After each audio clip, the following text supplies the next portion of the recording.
of my family's main concerns is that I was going to get on this project and say something that might offend the Christians. They can go get in the pulpit and say whatever they want to say about anybody else's religion, but when it comes to us, we just have to respect. I respect all religions, but I can be just as critical of some parts of your faith as you can be critical of mine. I think that's totally 100% okay, and that should be allowed.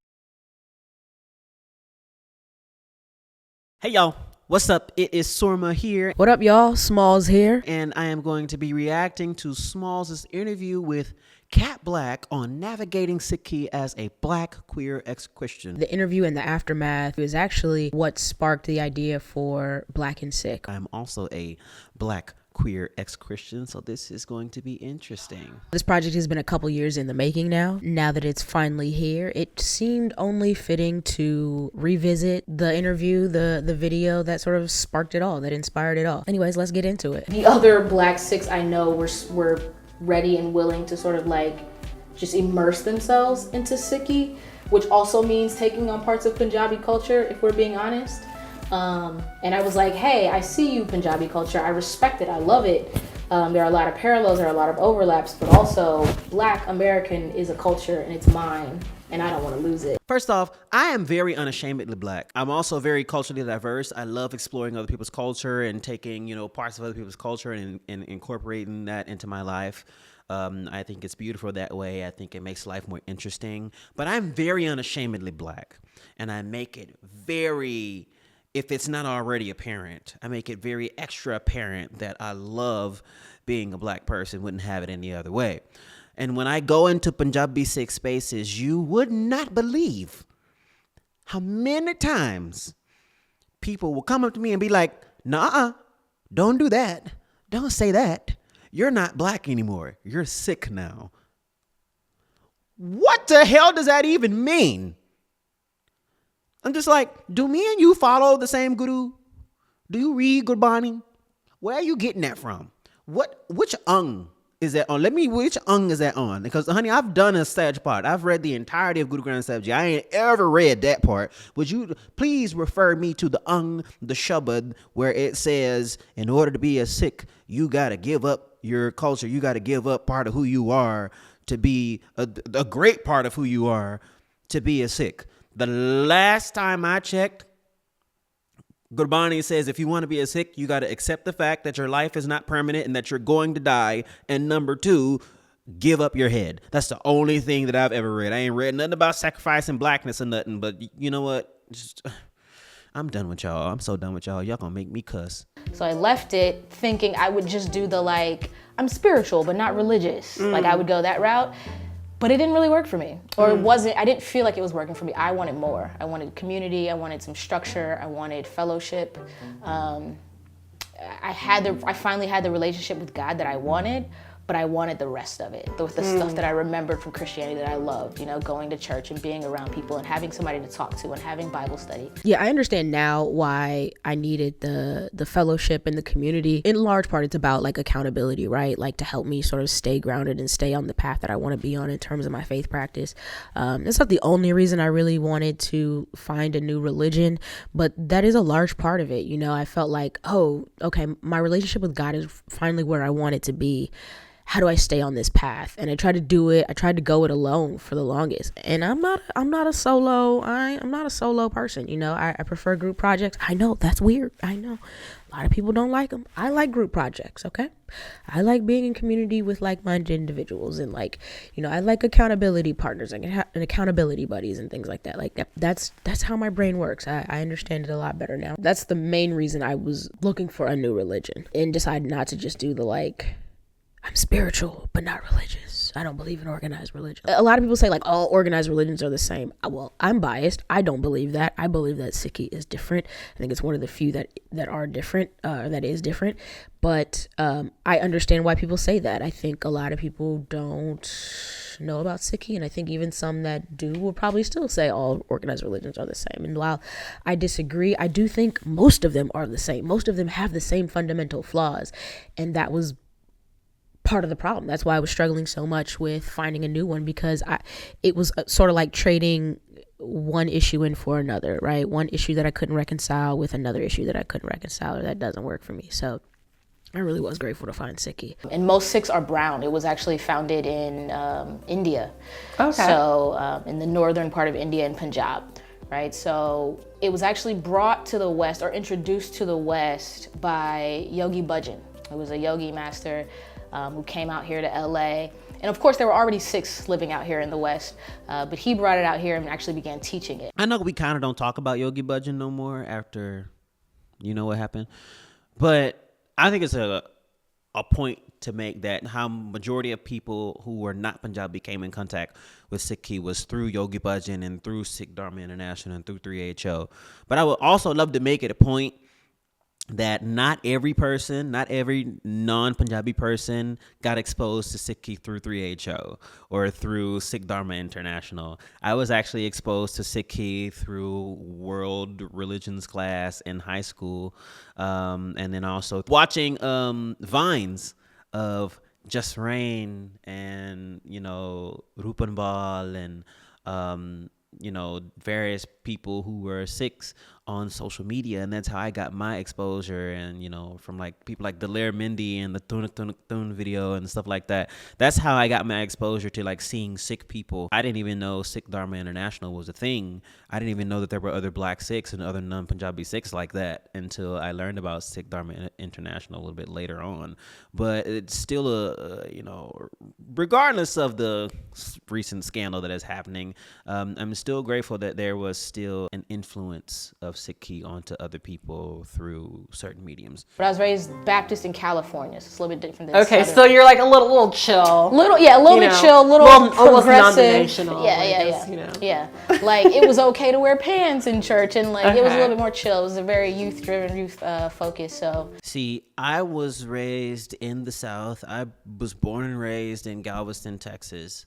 So Texas is not quite the Bible Belt, but we're right next to the Bible Belt, and we're very much Christian here in Texas. I was raised in the Black church, but I was raised in the Church of God in Christ, which is the Pentecostal holiness denomination of Christianity, and I don't think people really understand how hard it is to navigate when you're a convert. It's like you have to navigate two communities at one time. Like, as a Black Sikh who comes from a Christian family, I have to navigate two religious communities at one time.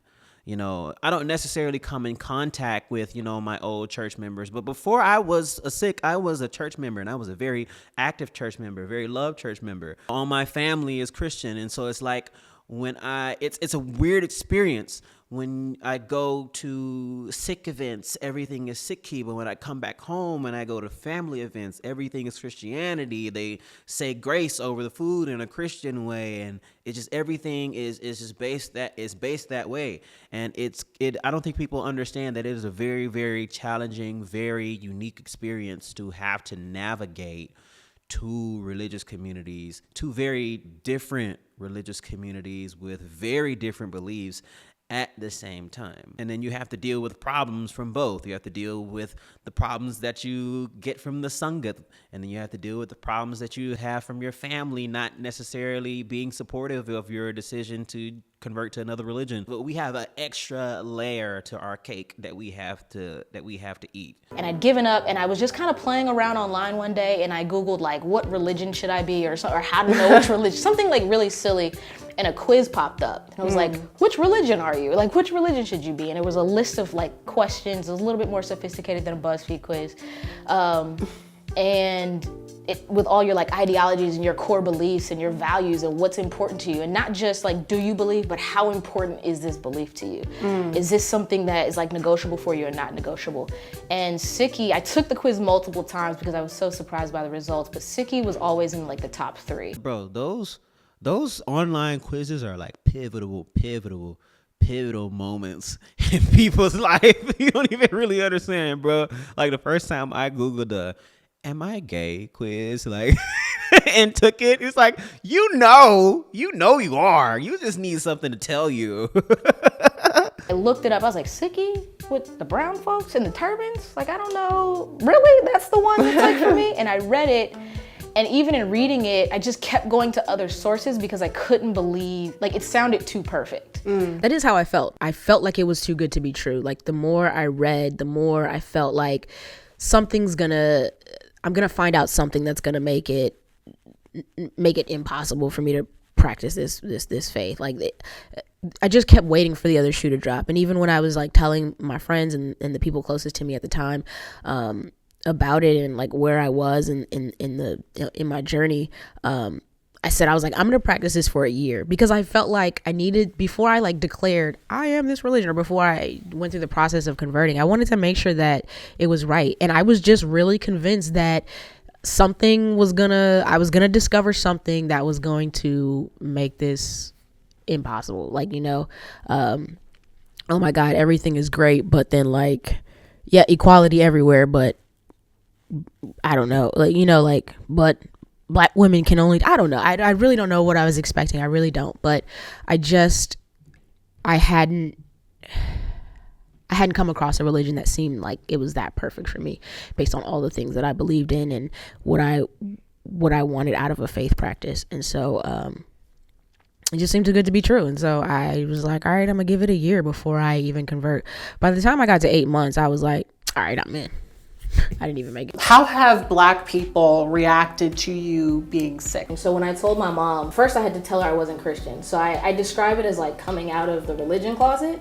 And I don't mean that to like trivialize. I mean, that's the level of like intensity and like sort of like fear and worry that I had, where I was like, I'm about to tell this Black mother who raised me to be Christian that I'm not Christian anymore. It almost seems like when I told her, she heard, I don't believe in God anymore, all this is crap. That's it, right? She kind of panicked. Now, a lot of Black folks my age, I would say like 20s, 30s, they tend to just be interested and intrigued, like, oh, what is that? How did you get there? They're more curious than anything. I find older Black folks tend to be like worried. It's almost like I've said, oh, I'm not Christian, I'm actually like a devil worshiper. That's so true. And I gotta say, I kind of enjoy it every time. The panic, because it doesn't make me feel any type of way, and I just kind of enjoy seeing how different people react. And again, like we don't proselytize, so I don't always bring it up. I bring it up, if I'm like introducing myself and it seems relevant or something. But other than that, it will just come up in conversation when it comes up in conversation, and it's happening less and less now, I would say. Several years ago, the idea that you were Black and not Christian was like real wild.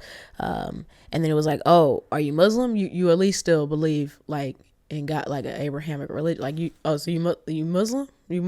Oh no, I'm not that either. What? Like, what? Like, do not say atheist. Oh Lord, don't tell some Black people you atheist. Oh my God. Whew. Something that's really important, I should say, for Sikhs and for Sikhi is justice, social equity, equality among genders and race and creed, and even religious freedom, and believing that, there's no one right way. Like, you must live this way, you must believe this to get here. Sikhi wasn't about that. It was really, really focused on your relationship with God, who you were as an individual, what you brought, like you being a good person, being honest, and then social justice, which I was like, somebody designed this religion for me, I'm pretty sure. People ask me the question a lot, like, why do we see such an increase of Black people and, Asian people and queer people, gay people, trans people wanting to come into Sikhi, And I think the honest question to that is, do you know who your guru is? Do you know who Guru Nanak is? Guru Nanak's best friends are the people who are sick and tired of being sick and tired. Guru Nanak's best friends, Guru Nanak didn't hang around the people who were, positioned highly in society and respected well in society. Guru Nanak hanged around the people who were, Nimania Deman, the people who don't have any honor, people who don't get as much love in society, people who are constantly, bombarded with hate and abuse and persecution. Those are the people that Guru Nanak hung out with. And when you look at these different communities, the Black community, the gay community, the trans community, the poor communities, these are the people that Guru Nanak attracts because Guru Nanak just gets it. And we find safe space in Guru Nanak. We find safe space in Guru Nanak's wisdom. We think that it's amazing. For so long, we've been fighting our own fights. The Black community has been fighting our own fight. The gay community, the LGBTQ plus community, we've been fighting our fight too for a long time. And it's just the encouragement to stand up against persecution, to stand up against treating people wrong because of how they live, and they're not hurting anybody else. They're just vibing. It really touches us. It really gives us encouragement to live, encouragement to persevere. It really, Guru Nanak is just amazing to us. And Guru Nanak has always been that person. Regardless of if you agree with how people live or not, Guru Nanak has always been the friend of the friendless. And so it just makes sense that people from our communities, we vibe with Sikhi, we vibe with Guru Nanak, we vibe with social justice, we vibe with that kind of stuff, because that's the kind of thing that we've been craving, that freedom for the entirety of our life. I was really preachy, and I was preachy really on the basis of I have the truth.